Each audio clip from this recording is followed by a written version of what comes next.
Olá pessoal, tudo bem com vocês? O vídeo de hoje é um tema bem diferente do que eu estou acostumado a fazer. Eu vou tentar fazer o vídeo no formato de vlog, né, contar um pouco de como foi a minha experiência na cirurgia de vasectomia. Eu fiz a cirurgia hoje, cheguei da clínica um meio-dia e a anestesia passou, já está incomodando bastante lá embaixo um pouco, né? Fica um desconforto. É o primeiro dia hoje, faz algumas horas que eu fiz a cirurgia. Então quero contar para vocês a minha experiência. Por que eu decidi fazer esse vídeo? Mas é um tema tão bobo, você não precisa se expor. Bom, eu não acho que é uma exposição. Mas eu queria fazer esse vídeo justamente porque existe um tabu muito grande entre os homens sobre essa cirurgia. É um tema que repercute bastante no meio, pelo menos aqui na região onde eu vivo, no Nordeste. É uma cirurgia muito temida pelos homens, muitos se recusam a fazer. E a gente sabe que nordestino gosta de fazer menino, né? Porque o pessoal aqui adora fazer menino. Então, isso causa, primeiramente, um desequilíbrio familiar e financeiro também dentro da família. Então, eu vou tentar explicar para vocês como foi a cirurgia e por que eu decidi fazer a cirurgia, certo? Eu sempre fui uma pessoa muito evoluída nessa questão de fazer esse procedimento. Eu nunca quis, jamais, que a minha esposa fizesse esterectomia, ou a gente chama de liga, né? Que é cortar a trompa, fazer aquela cirurgia toda. Então, eu sempre tive esse pensamento de que se fosse para a gente evitar ter filhos, né? Eu faria o procedimento. Primeiro porque é mais simples, é muito mais rápido, né? É simples, é rápido, é menos doloroso, a recuperação também é, tipo assim, a nível foguete. Quando a gente teve o Brian, que foi o nosso primeiro filho, eu sempre quis fazer a cirurgia. Na época eu tinha em torno de 22, 20, eu fui pai aos 23 anos, e eu queria muito fazer essa cirurgia, muito fazer. Mas aí eu fui tentar pelo SUS, infelizmente pelo SUS não fazia na época, né? Eu não tenho mais 23 anos, já sou bem mais velho, então na época não fazia pelo fato de eu só ter um filho e eu ter menos de 25 anos. O que eu acho isso um absurdo, porque se você está decidido a fazer, se você está querendo fazer a cirurgia, é porque você tomou uma decisão que você não quer mais ter filhos, você não quer mais aumentar o número da sua família, entendeu? Eu tentei juntar uma grana, na época a cirurgia numa clínica particular custava em torno de R$ 2.000, 1.500, R$ 2.000, e a gente que é pobre, a gente tenta juntar esse dinheiro de todo custo, né? Vai se apertando aqui, apertando dali, foi juntando um dinheirinho para tentar fazer a cirurgia numa clínica particular, já que o SUS não iria fazer a cirurgia em mim. E aí eu sempre conversei muito com meus colegas de trabalho, os colegas da faculdade, né? E sempre teve, né? Até hoje tem um tabu gigantesco sobre o homem fazer a cirurgia de vasectomia. O discurso narrativo que se tem na conversa é sempre o mesmo. Mas vai que ele corte lá alguma coisa errada e não suba mais. Mas vai que não tenha mais ereção. Mas e se eu de me divorciar da minha esposa e casar de novo com outra pessoa, a outra pessoa quiser ter filhos? E sempre na minha cabeça isso nunca entrou, porque vamos citar um exemplo de que eu esteja casado com a Jacilane e eu tenha 2 filhos, né? Como é o caso agora. E aí, digamos que eu não tenha feito a cirurgia ainda. Então, digamos que eu me separe dela e case com outra pessoa, né? Com outra mulher, e eu queira ter filhos. Logo, eu vou pagar a pensão de 2 crianças e eu ainda vou ter outro filho de outro casamento para criar, educar, vestir, alimentar.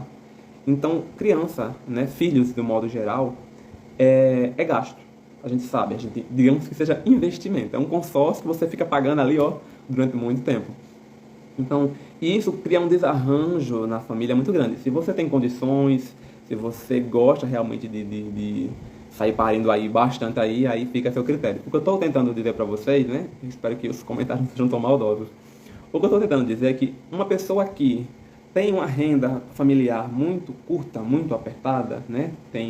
Não tem uma flexibilidade financeira muito acessível, muito grande, ela deve evitar, né, aumentar o número familiar, porque isso sim vai, de fato, deixar as coisas mais complicadas, se é que vocês estão me entendendo. Então, eu sempre quis fazer a cirurgia, nunca liguei para muita gente no trabalho, na faculdade, veio falar comigo, mas você vai se arrepender, mas isso aí, você não vai gostar da cirurgia, e se você se arrepender, tem como ligar de novo? Muitos tinham tabus de não entender como funciona a cirurgia. Muitos não sabem, por mais que seja um processo simples, muitos não sabem como é feita a cirurgia, e eu sempre tentava explicar. Isso eu não tinha nem feito a cirurgia ainda, tá? Mas eu sempre tentava explicar como era feito o processo, que isso não intervia em nada, que a ereção ia continuar a mesma coisa, a ejaculação ia continuar a mesma coisa, que você não ia sentir desconforto, que uma coisa não tem nada a ver com a outra. E sempre tem um tabu enorme. E na cabeça deles, para cada pessoa que eles se relacionarem, eles precisam ter um filho com aquela pessoa com quem eles se relacionaram. E eu acho isso um absurdo. Outra coisa também que eu sempre me questionei bastante, eu não tenho nada contra os evangélicos, eu também sou evangélico, apesar que muita gente não me considera uma pessoa mais evangélica, mas eu sou evangélico. Eu tenho os meus princípios, eu tenho as minhas convicções. Não tenho, de fato, frequentado muito a igreja devido a trabalho, a faculdade, e eu tenho que dar um pouco de atenção também aos meus filhos. Mas, enfim, isso é assunto para outro vídeo. Se vocês quiserem, deixa aqui nos comentários se vocês querem que eu comente um pouco sobre a minha vida religiosa e tal. Aí eu venho com outro vlog aqui enorme para vocês. Mas, de fato, em si, pessoal, uma das coisas, principalmente com os evangélicos que eu conversava sobre esse assunto, a opinião deles era diferente dos machos escrotos com quem eu conversava. Entretanto, a opinião deles também não era muito bacana, né? Eles diziam para mim que, primeiro, na cabeça deles, usar métodos contraceptivos é pecado, né? Eu não estou aqui falando de religião, eu estou falando aqui o que é doutrinado na cabeça deles, tá? Então, na cabeça deles, se você usa, por exemplo, camisinha, porque eu sempre falava, olha, eu me previno com camisinha. E a sua esposa não toma nenhum tipo de anticoncepcional? Eu disse, não, ela não toma. E eu também não gosto que ela fique se entupindo de remédio de química, né? O anticoncepcional, seja pílula ou vacina, gente, você está envenenando a sua esposa, né? Você está se envenenando, né? E eu não acho isso muito bacana. E, graças a Deus, eu e a minha esposa, a gente tem um pensamento assim muito, muito mútuo sobre esse tipo de assunto. Então, a gente sempre se preveniu com outros métodos, né? A gente não usa, ela nunca usou DIU. O DIU, ele fica um negocinho pra fora, né? Uns fiozinhos pra fora, eu não acho isso muito bacana, nem ela também. Diafragma, dependendo de como você colocar, ainda tem condição de engravidar. Então, a gente sempre tentou utilizar preservativos e outros métodos não muito convencionais, né? Mas, então, eu sempre fui muito julgado por usar preservativo pelos evangélicos. Dizem que, mas você está desperdiçando semente, não pode tá jogando fora, tem que fazer dentro, tem que fazer o negócio acontecer. E eu disse, mas por que não? Porque é pecado, porque na Bíblia fala que não desperdiça semente, não pode desperdiçar semente. Eu não lembro bem agora muito o versículo, mas eu acho que eu vou colocar aqui alguma coisa, não sei se der tempo, sobre essa partezinha de desperdiçar semente, que não pode, na Bíblia é pecado. Eu sempre perguntava, então como é que as esposas de vocês fazem, né, para não engravidar? E aí sempre falavam a mesma coisa, eles tomam a pílula, tomam a vacina, vai na ginecologia, toma isso, toma aquilo, ficam tomando isso, tomando aquilo. Aí eu pensei na minha cabeça assim, bom, se na Bíblia é pecado desperdiçar a semente, né? Não é pecado tornar a terra infértil? Será que não é pecado você envenenar o solo para que a semente não germine? Eu fiquei com aquilo matutando e, nossa, isso causava um constrangimento enorme para eles. E eles ficavam putos da vida com relação a isso. Então era algo muito surreal isso, sabe? Eles ficavam irados com os meus argumentos com relação a isso. Pois bem, fui juntando uma graninha para fazer a cirurgia particular. E aí foi quando a minha esposa engravidou do nosso segundo filho, que foi o Oliver. E aí todo o dinheiro que eu tinha tentado juntar acabou utilizando para comprar enxoval, comprar berço, comprar isso, comprar aquilo. Porque de fato a gente estava precisando, né? A criança ia precisar e precisava dessa assistência. Então a gente foi se virando, né? Foi passando 1 ano, 2, 3, 4. Meu filho mais velho vai fazer 7 anos agora. Foi quando eu tentei, aqui na minha cidade, onde eu estou morando agora atualmente, tinha um projeto, alguma coisa, para pessoas fazerem tanto vasectomia quanto para as mulheres também fazerem a cirurgia, que eu não vou lembrar do nome, que é cortar as trompas, tá? Vou colocar o nome aqui. Então, eu tentei fazer esse processo todo de fui lá, preencher a fichinha, tal, passar pelo psicólogo, passar para a assistente social, passar pelo urologista.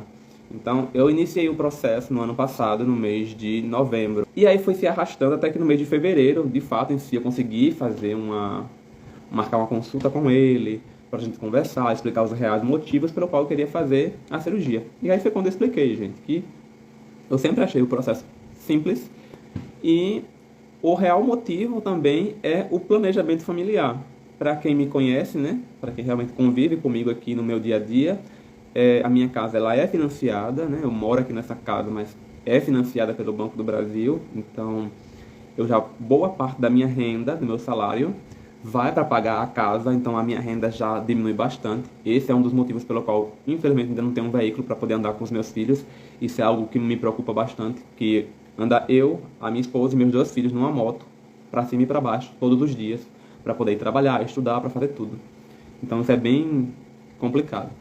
Então, boa parte da minha renda já vai para pagar a casa, então vem despesas com alimentação, transporte, vestimenta, medicação. Sobra muito pouco para lazer, que é quase zero, praticamente zero. A gente não tem uma sobra que a gente pode dizer, não, vamos gastar, vamos viajar, vamos num restaurante bacana para a gente comer, vamos fazer alguma coisa divertida. Então a gente tenta improvisar para poder seguir, né? Então o planejamento familiar deveria acontecer, não deveria impedir que o homem fizesse a vasectomia, independente da idade. Claro, pelo SUS você tem aquela conversa com o psicólogo e vai fazer várias sessões para ver se você quer fazer ou não, para ver se você vai se arrepender ou não. Gente, isso é muito relativo e vai de pessoa para pessoa, né? Para quem não conhece o processo, eu não vou me aprofundar muito para falar, mas quando o homem ejacula, né? 1% daquele líquido todo é que é de espermatozoides, tá? Apenas 1% é espermatozoide. Todo o restante daquele líquido todo que sai, aquilo ali é só para que os espermatozoides consigam nadar e chegar até o óvulo. Então não pense que tudo aquilo ali é espermatozoide, não. O líquido serve para ele nadar. 1% daquilo ali é produzido nos testículos. O que acontece né, na cirurgia? Existe um caninho que liga o testículo até a saída do pênis lá, né, tem a próstata, aquilo total.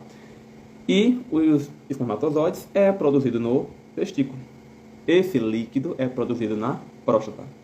E aí, o que acontece? É feita uma incisão aqui, é cortado esse caninho, é costurado as extremidades, né? Costurado aqui e costurado aqui. E quando você vai ter a relação sexual, você vai ejacular, vai sair o líquido tranquilamente. A pressão continua a mesma, o líquido continua o mesmo, não vai causar dor, não vai causar inchaço, não vai causar nada. Você vai conseguir ejacular da mesma maneira.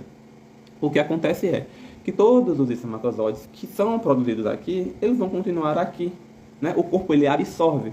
Lembre-se que espermatozoides são células e se elas não estão sendo utilizadas, o corpo vai absorver, certo? O seu próprio organismo vai absorver esses espermatozoides, tá? Até porque eles têm um tempo de vida pré-determinado, eles não são infinitos, eles nascem, crescem e morrem, tá?